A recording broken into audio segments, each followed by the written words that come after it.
Le 1er janvier prochain, la France assumera la présidence de l'Union européenne pendant 6 mois. C'est un moment politique important, même s'il sera perturbé par la concomitance de la campagne présidentielle en France. Mais la France aura l'occasion de peser pour faire avancer de nombreux dossiers importants pour le climat, pour la justice sociale, pour la fiscalité juste. Peser dans ce sens est difficile, surtout que cela va à l'encontre des intérêts de nombreux lobbies. Or, depuis plusieurs années, les présidences tournantes de l'Union européenne ont pris une bien mauvaise habitude. En effet, elles sont marquées par d'étonnantes relations commerciales avec des entreprises privées.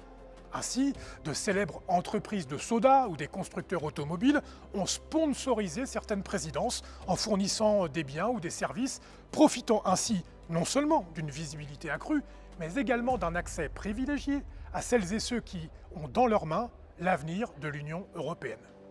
Ce mélange des genres induit l'idée que les intérêts privés seraient les mêmes que l'intérêt commun, au service exclusif duquel nous sommes censés être en tant que représentantes et représentants des citoyens. Cela nuit à l'action publique et cela nuit par conséquence à la crédibilité des institutions, à la confiance que nos concitoyennes et concitoyens peuvent leur accorder. Nous demandons à la France, et particulièrement au président de la République, d'être exemplaire et de refuser toute forme de partenariat avec des entreprises, quelles qu'elles soient, dans le cadre de la présidence française de l'Union européenne. C'est une exigence démocratique simple et nécessaire.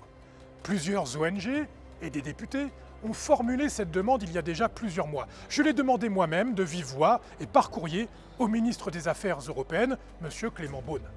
J'ai également demandé que les études et notes qui ont été commandées par l'État en prévision de la présidence française soient rendues publiques, tout comme la liste des think tanks qui les ont rédigées.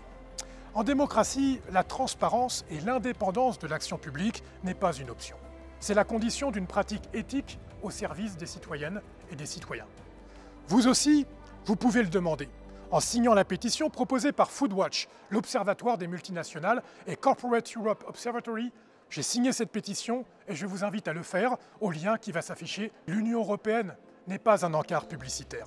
Parce que nous avons besoin d'une Europe exemplaire au service de l'intérêt général, nous refusons une Europe sponsorisée par les lobbies.